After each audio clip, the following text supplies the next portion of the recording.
est avec Jacques Chalvin. Encore des nouveautés pour cette foire 2022 pour Pâques. Jacques Chalvin, bonjour. Bonjour Franck. Alors encore des nouveautés, des animations pour cette nouvelle foire. Toujours, il faut se réinventer, il faut toujours imaginer de nouveaux événements, c'est-à-dire des événements, des animations dans l'événement. Et cette année, on a une belle surprise. Alors une belle surprise, ce sont les vieilles recettes provençales. Mais d'où vous est venue cette idée ? Alors c'est une idée un peu folle. En fait, on s'est calé un cahier des charges qu'on a identifié, un appel à projet national pour l'année de la gastronomie lancé par l'ancien chef de l'Élysée, Guillaume Gomez, et qui recherchait des projets innovants qui soient à la fois sur une thématique de la gastronomie bienveillante et traditionnelle. Donc on a imaginé ce festival, un festival très participatif. Avec un titre juste magique, les vieilles recettes, ça veut dire qu'on va aller découvrir les vieilles recettes des cuisinières et des cuisiniers à l'Île-sur-la-Sorgue. C'est ça, en fait, c'est un festival participatif, donc on a demandé à chaque restaurant participant d'imaginer une recette provençale à l'ancienne ou traditionnelle ou très créative au contraire, mais avec des éléments de la Provence vraiment authentiques. Alors comment ça va se passer ?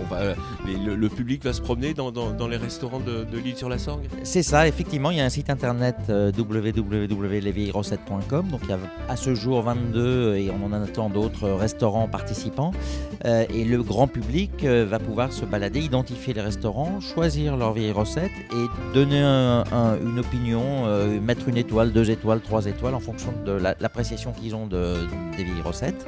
Et ensuite, on va remettre des prix grâce chez notre parrain Daniel Hébé, le Jardin du Quai, et avec notre marraine Patricia Alexandre, donc ancienne directrice de rédaction du Goût et Millot, et qui ont accepté donc de soutenir ce festival. C'est pas anodin d'ailleurs, ces deux parrains quand même, c'est vraiment l'excellence.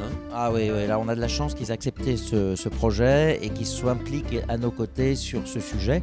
Alors ce qu'il faut dire, c'est que ça c'est le premier volet du Festival des vieilles recettes, et il y en a un deuxième qui est au moins aussi important, puisqu'on consacre 50% de nos moyens sur cette partie-là, c'est l'inclusion.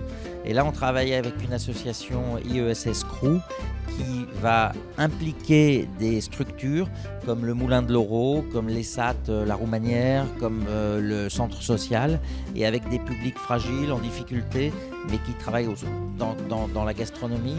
On va faire des podcasts, des interviews, et on va les impliquer dans le festival pour leur rendre hommage. Ce sont des personnages de l'ombre, et c'est très important que le Festival des vieilles recettes puisse mettre en valeur et en avant ce type de structure qui est essentielle au territoire.